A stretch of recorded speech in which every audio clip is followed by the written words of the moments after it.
So welcome to this video. In this video, we are going to discuss the topic project plan, PID and business case and risk analysis. And the name of the case is Mud Rush. This was tested in June 2017 in ACCA P3 examination. So we'll start from the requirement.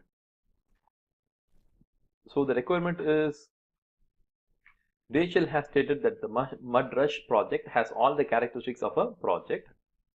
Explain the features which make this a project and distinguish it from routine work at Rush. So you have around some 5 marks reserved for this. And the next question is, discuss within the context of Mud Rush project why each of the following document is needed to ensure the eventual success of the project. So why should we need a project initiation document, a business case, a project plan and a risk analysis? So the total marks which have been given is 20. So it means that you have 5 marks reserved for each of the topics here, and within that topics you have to write at least some 5 points. So we have to write 5 points for A and 5 points for each of these topics. So first what we'll do is we will find out whether this is a project or not. Okay, then we'll discuss about these elements. I think you have read the case study on your own. It's a little bit lengthy case study, and we will only see the paragraphs which are very useful for us to answer it. So Rachel Glossop is the CEO of Rush Cosmetics, a company which manufactures and sells its own brand of environmentally friendly toiletries and cosmetics. The company is the market leader in its niche market and is one of the top 10 brands in the total cosmetics market in Yorkland. So this is about the basic of the company. So in this paragraph, they just tell about who is Rachel and what kind of a person she is. So to give an idea, they say that she is a visionary person, and she has a lot of enthusiasm, and she might even become obsessed with a particular idea, and she doesn't think much of whether the idea would be like useful or not, and she doesn't mind the cost a lot also. So whatever idea she gets, she quickly implements them without considering the cost or the benefit of it. Her managers are also aware of this kind of her behavior, but are also aware that it is a vision and drive which has helped the company reach the position it is in today. So it tells about what kind of a person Rachel is, the CEO is. So Rachel has called a meeting of managers from the information technology, production, accounting, marketing and procure departments. The company's business analyst has also been attending the meeting. At the meeting, she announced, "I have an idea," at which her managers thought about their busy schedule and inwardly ground.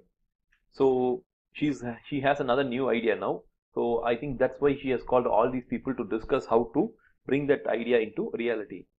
We'll bring together people from all over Yorkland, get them to compete in a fun but challenging muddy obstacle race and turn it into a huge marketing event. We are going to host a mud run rush. We are going to host a mud run. She continued, "We will give away gift bags containing samples of our latest beneficial mud skincare range and invite finishers of the race to experience an introductory treatment using our sore muscle products." She emphasized that this would be a very significant marketing project, and she asked Mary, the marketing manager, to be the project manager, and with other attendees at the meeting forming the project team. Amongst her list of various requirements for the event were an attention-grabbing venue such as ground of a stately home or palace, large display screens at the start and finish points around the venue, digital timers for competitors, celebrity guests, after race entertainment such as rock bands and media coverage. So this is the project, this is the idea which Rachel has. So this is the idea that Rachel has. So and she feels that this is a project, and that's why she has called in for a meeting and she has brought all the managers here, and she wants to execute this in a large manner so that it would be a marketing kind of a gimmick for the company. Before she could continue with her lengthening list of requirements, Rajesh, the production manager, asked why he had been invited to the meeting. He felt that this was purely a marketing exercise rather than a project, and suggested that the marketing department should run it like any other marketing campaign. So this is what he says.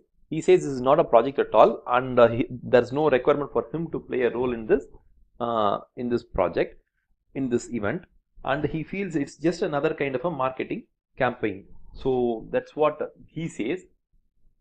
But the CEO continues here. Rachel replied, I believe that Rachel replied, I believe that this is a project. In fact, I've come up with a great name for it. We'll call it Mudrush Project. It has all the characteristics of a project and it needs the full support of all of you. I will leave it in Mary's capable hands, but I want regular updates. At which point she left the room to attend another important meeting. After her departure, the department managers discussed Rachel's idea.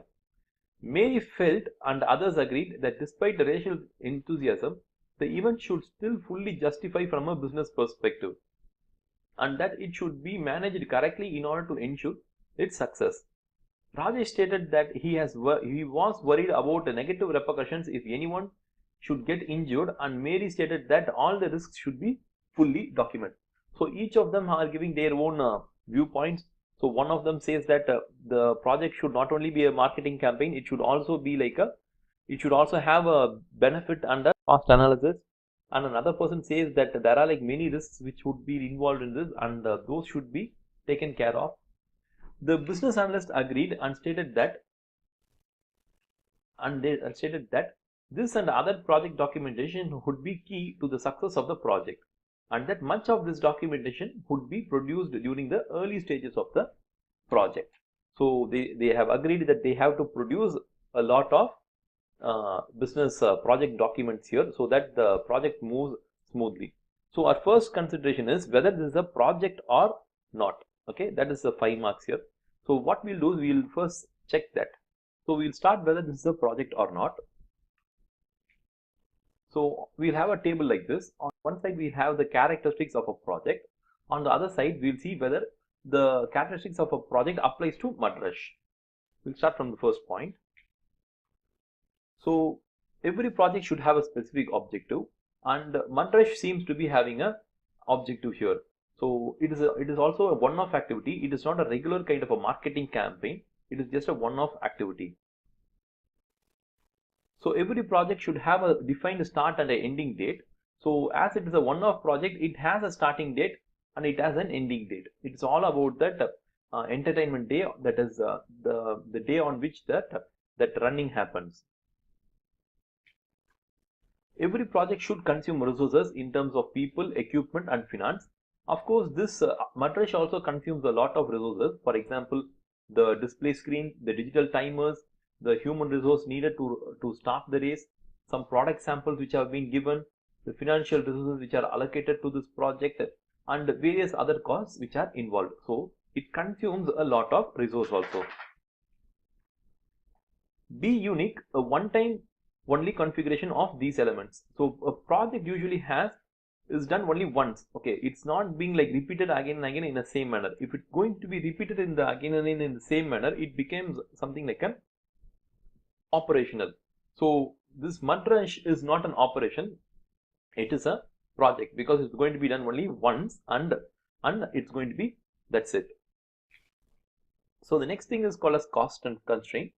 So cost constraints are something which are the boundaries within which the project has to be done.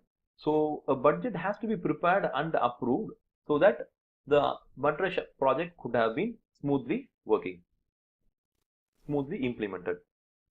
The last point is every project should have some kind of an organization. So in here we have several departments which are coordinating with each other, and they have to work in coordination. So all of these characteristics of a project are applicable to Mudrush.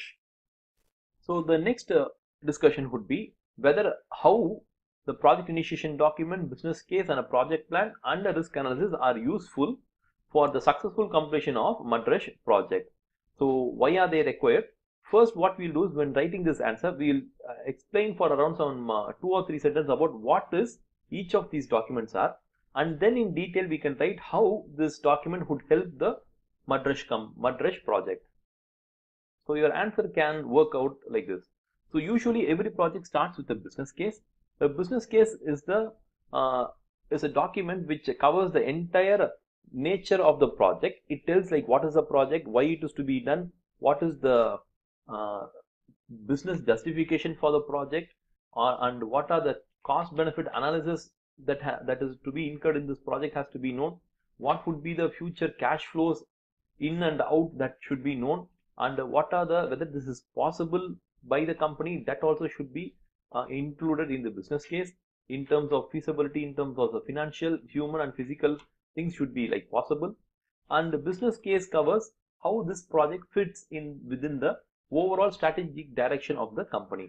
So this is the basic document, and it is very much needed for mud rush, because the CEO is a person who is like very impulsive. She starts with an idea and immediately tries to apply it. But a business case is a formal justification for the existence of the project. So once the business case seems to be like a real fit, whether in terms of the cost benefit analysis, in terms of the strategic fit with the company, in terms of resource utilization of the project. So all these things, if they are like logically correct and if they're going to be beneficial for the company, then they could proceed to the next step. Okay, so this business case is very much needed. So the next document that has to be prepared is called as a project initiation document. So once a project, a business case exists, then a PID is prepared. A PID is a very detailed document. So this document is there for the purpose of a communication purpose. Okay, so every person in the project should know like what is their role, how the project is going to pan out, what is the time required, what is the cost required. So it details a lot of information, and every person should know like the details of the project. Okay, it's not like all the people should know the entire 100% of the project details. Each person should know like what is required to be known by that member of the project. If all details are documented and agreed by the parties involved, this should give a clearer view of expectations of all parties, and therefore ensure that they aim to fulfill those expectations. So it tells like what is the role and responsibility of each person, and each person have to attain or complete their roles and responsibilities. So that's about the project initiation document. So what are the things which are covered under the PID? Background to the project, the starting and ending date, the constraints of the project, the scope of the project, like what is the maximum boundary within which the project has to be done, who are the project team members, their roles and responsibilities, and the aim of the project. So a PID is a very detailed report, and this has to be prepared by the company. So mud rush is a project, and they have to detailedly give all these elements so that the project is like smoothly completed and also executed. So the next one is, once the PID has been prepared, the next step is to prepare a project plan. So a project plan is also a written document.